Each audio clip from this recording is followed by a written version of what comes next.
Hey, what's up guys? Today I wanted to go through a quick exercise that I just did for our company that I thought would be really beneficial for others to go through. So I'm going to pull up my screen here and show you some numbers that we calculated. This is an exercise we went through to figure out how we were going to get to 250,000 in revenue and keep the margins we wanted to hit. So the revenue target here is 250K, and we figured out what our average ticket is. This is for an electrical company. Our average ticket is about 2,000. We have a lot of smaller tickets, but then some bigger tickets. When we average it out, it's about 2,000, the average ticket. So you will need to know that number, but then everything is just math. So we're figuring out how many sales we need, or jobs in this instance, to get to that 250,000. And then I put in the close rate. So all the orange cells are things that need to be input, and then the white ones are just math. So we close at around 33% at the moment. For estimates, if we're going for a bid, this is kind of low. If we're doing like service work, it's actually higher. So I might even just make this a little bit higher for us. And so this is going to tell us how many estimates we need. So if we're closing 4 out of 10, then we're going to need this many estimates to get to the required jobs number here. Quote rate is how many appointments that we go out to that end up getting a quote or an estimate. So it's pretty high because once we get out there, there's not really many instances where we're not going to quote it. So it's at 95 or 90, and I'm going to actually make it 95. And so the number of appointments that we need to hit those 125 sales is 329, which means we need 13 appointments per day. I put in 25 days a month because we do work on Saturdays. So you're going to put the number of days that you put in that your techs are working. And then the booking rate. So if a lead comes in, what's the percentage of the leads that come in to get booked? For us, it's around 50%. And so we're going to need 658 leads in a month to, again, hit that 125 jobs, which is going to give us 250,000 in revenue. This is on the service side.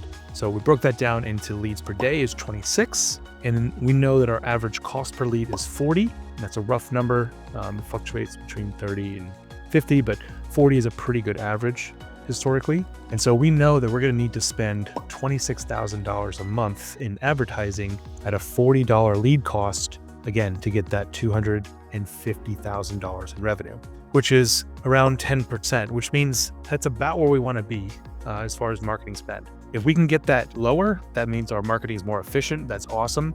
So then I ran a few different scenarios of what it looks like if we were to move some of this stuff around. So let's say our average ticket goes up to 3,000. Our required jobs goes down to 83, pretty significant reduction. Then we need 200 estimates, 231 appointments for the month, 9 a day, and we only have to spend 15,000.